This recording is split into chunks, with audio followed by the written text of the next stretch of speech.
Hello दोस्तों, मैं विकास आपका स्वागत करता हूं आपके अपने चैनल सक्सेस एग्जाम वाराणसी में। आज हम आपके लिए ब्लड रिलेशन से लेकर क्वेश्चन आए हैं दोस्त। जैसे आप देख सकते हैं आपके स्क्रीन पर दोस्त, एक खूनी रिश्ते ही आपको एग्ज़ाम में 4 नंबर दिला के जाएंगे दोस्त। ये पहले हम थोड़ा बेसिक जान लेते हैं, उसके बाद में चलेंगे हम क्वेश्चन की ओर। पहले देख लीजिए बेसिक में आपका पुरुष के लिए प्लस इंडिकेट करेंगे और महिला के लिए माइनस। ठीक है दोस्त। यदि पति पत्नी आते हैं तो उन दोनों के बीच में बराबर का चिन्ह लगाएंगे। ठीक है। और आपके ऊपर आपके पिताजी आते हैं, परदादाजी आते हैं, दादाजी आते हैं, माताजी आती हैं, तो आप ऊपर की ओर लिखेंगे, अपने से ऊपर, जैसे मैंने यहाँ पर दिखाया है ऊपर की ओर। ठीक है। और उसके बाद जो आपके सामने होंगे वो समान होंगे, जो आपके समान, जैसे भाई हो गए, आपके बहन हो गए, ये सब आपके समान होंगे, तो ये समान की ओर लिखेंगे। जैसे ये देख सकते हैं मैंने ये लिखा है समान। ठीक। और आपसे छोटे हुए, जैसे आपके लड़के हो गए, ठीक, तो वो आपके नीचे हो जाएंगे। चलते हैं दोस्त अब क्वेश्चन की ओर। क्वेश्चन में आपको लगाते रहेंगे, आपको समझ में आता रहेगा दोस्त। यदि नहीं समझ में आएगा तो हमें आप कमेंट में ज़रूर बताइएगा। यदि मेरे चैनल पर पहली बार हैं तो चैनल को सब्सक्राइब कर लीजिएगा, बेल आइकन का घंटी दबा दीजिएगा, जिससे आपको नोटिफिकेशन मिलता रहेगा सभी वीडियो का। चलिए दोस्त, अब चलते हैं हम क्वेश्चन की ओर। जैसे क्वेश्चन आ गया है आपके स्क्रीन पर, पढ़िए। राम श्याम का भाई है। देखिए मैंने पहले से हल कर लिया हूँ, जो कि इस पर लिखने में थोड़ा दिक्कत होता है, इसलिए। राम श्याम का भाई है। देखिए यहाँ पर दिया गया है राम श्याम का भाई है। ठीक, ये दोनों है ना, राम और श्याम भाई हैं। महेश जो है राम का पिता है।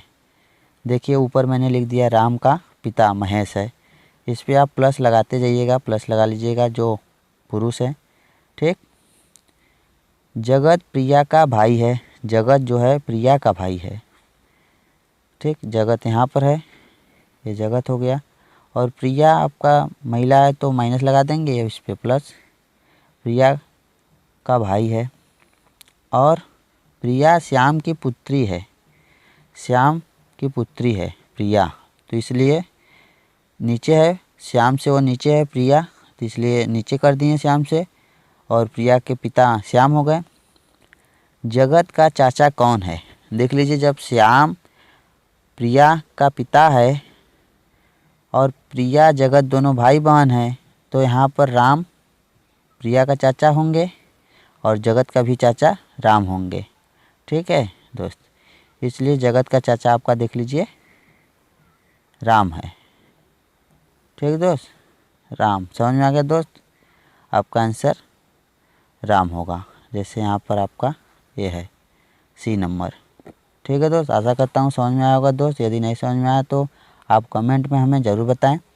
चलते हैं अब दूसरे क्वेश्चन की ओर। दूसरा क्वेश्चन भी आपके स्क्रीन पर आ गया है दोस्त। आप दूसरा क्वेश्चन थोड़ा देख लीजिए ध्यान से। अपने बच्चों में गंगा के विशेष प्रिय राम और रेखा। ठीक, गंगा के देख लीजिए राम यहाँ है और रेखा यहाँ है। भरत की माँ है। अब देख लीजिए रेखा जो है भरत की माँ है, आपका यहाँ भरत रहेगा। ठीक, भरत की माँ है, जो अपने मामा मिथुन का बहुत प्रिय है।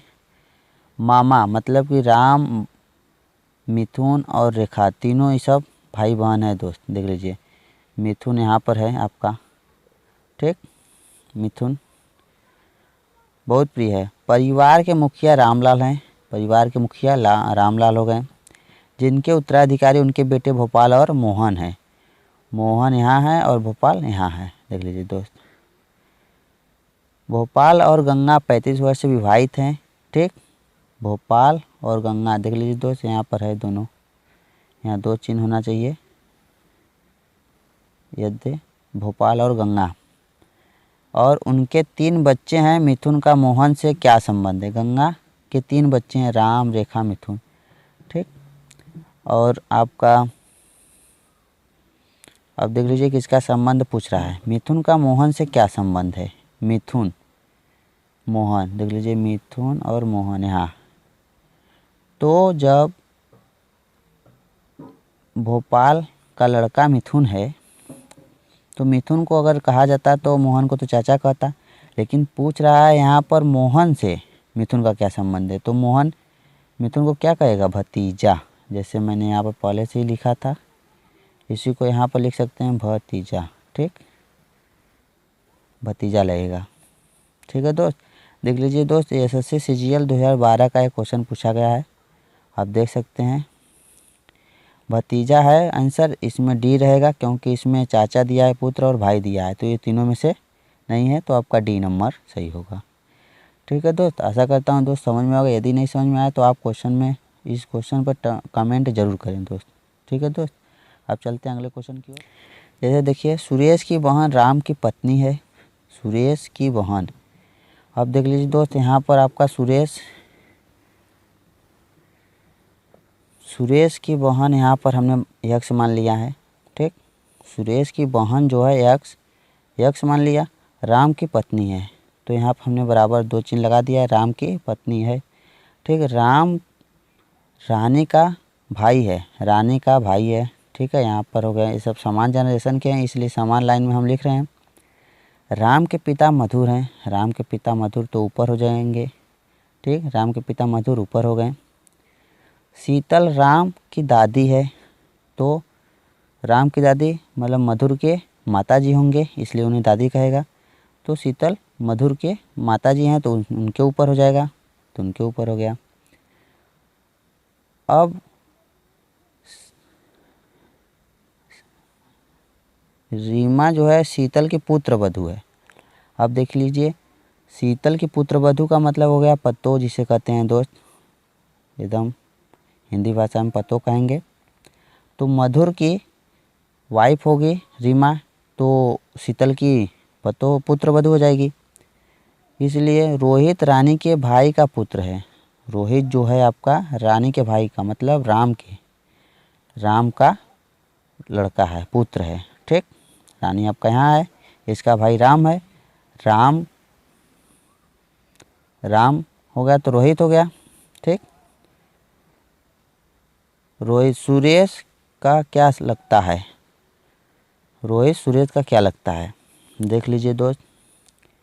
यदि राम का पुत्र रोहित है तो उसके पत्नी का तो भी ये पुत्र होगा, तो उसकी पत्नी यक्ष है, यक्ष ये उसकी पत्नी है यक्ष, और यक्ष का भाई सुरेश है, तो सुरेश और रोहित, तो ये देख लीजिए दोस्त, सुरेश रोहित को क्या कहेगा, भांजा कहेगा, यहाँ लिख लिए हम भांजा कहेगा।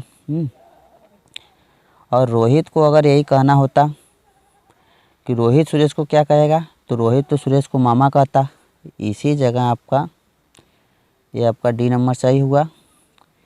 लेकिन यहाँ थोड़ा सा इधर देता सुरेश रोहित को का क्या लगता, तब तो उल्टा रहता, लेकिन यहाँ पर दिया है रोहित सुरेश का क्या लगता है, तो सुरेश रोहित का भांजा कहेगा, रोहित सुरेश जो है रोहित को भांजा कहेगा। ठीक है दोस्त, ठीक है, अगले क्वेश्चन की ओर चलते हैं हम। आशा करते हैं समझ में आएगा दोस्त, यदि नहीं समझ में आया तो आप हमें कमेंट में ज़रूर बताइएगा दोस्त। चलते हैं अगले क्वेश्चन की ओर। फातिमा ने अपने पति से मुस्तफ़ा का परिचय कराते हुए, देख लीजिए फातिमा यहाँ है, फातिमा ने अपने पति से, उसका पति यहाँ है, ठीक, यहाँ पर अपने पति से परिचय करा रही है, किसका, मुस्तफ़ा का, ठीक, इस मुस्तफ़ा का, यहाँ है मुस्तफ़ा, ठीक, यहाँ मुस्तफ़ा है। फातिमा अपने पति से मुस्तफ़ा का परिचय कराते हुए कहा कि उसके भाई के पिता, मुस्तफ़ा के भाई जेड हमने मान लिया, यहाँ जेड है, ठीक, इसके भाई के पिता यक्स मान लिया, यहाँ पर कह रहा है उसके भाई के पिता मेरे दादाजी के इकलौते पुत्र हैं, मतलब मेरे फातिमा कह रही कि मेरे दादाजी तो यहाँ हो गए, यहाँ से जाएगा इकलौते पुत्र, मतलब कि इसके पुत्र, पिता के पुत्र दादाजी हैं, पिता हुए। तो आपका फातिमा का मुस्तफ़ा से क्या संबंध है, जब फातिमा के दादाजी के इकलौते पुत्र मुस्तफ़ा के भाई का पिता हैं, ठीक, तो आपका फातिमा बहन हुई मुस्तफ़ा का, ठीक है दोस्त, इसलिए फातिमा मुस्तफ़ा की बहन हुई। तो यहाँ पर हमने लगाया था पहले से आपको समझाने के लिए सिर्फ, तो बहन पर क्लिक मार लीजिए। चलते हैं दोस्त अगले क्वेश्चन की ओर। हम अगला क्वेश्चन देखते हैं। देख लीजिए दोस्त, ये भी आपका 2011 में सीजीएल में आया है। राहुल और रोबिन भाई हैं। राहुल और रोबिन दोनों भाई हैं। देख लीजिए दोस्त, यहाँ पर है राहुल और रोबिन दोनों भाई हैं। ठीक। प्रमोद रोबिन के पिता हैं। प्रमोद देख लीजिए यहाँ पर हैं, रोबिन के पिता हैं, इसलिए ऊपर हैं। ठीक। अब शीला जो है प्रमोद की बहन है। प्रमोद की बहन शीला हो गई, यहाँ सामने आपका शीला लिखा हुआ है, बहन है। प्रेमा प्रमोद की भांजी है। प्रेमा जो है प्रमोद की भांजी है, तो मतलब शीला की लड़की हो जाएगी प्रेमा।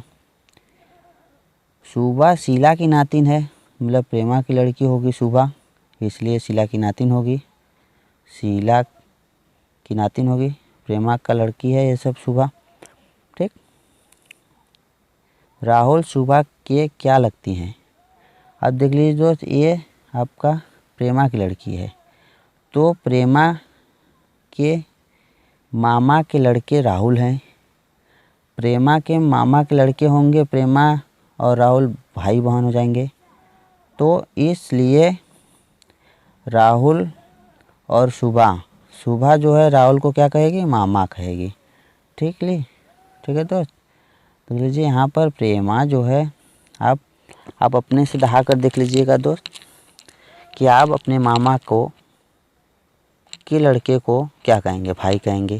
ठीक। जब आप भाई कहेंगे तो आपके लड़के जो हैं उनको मामा ही कहेंगे। यदि कोई लड़की है, हाँ कोई लड़की है, यह मान लीजिए लड़की है। ठीक। ये अपने मामा के यहाँ, ठीक, और भाई मामा के लड़के को भाई कहेगी। ठीक। मामा के लड़के को भाई कहेगी। अब इसकी लड़की होगी, जब तुम्हारी लड़की होगी, कोई हुआ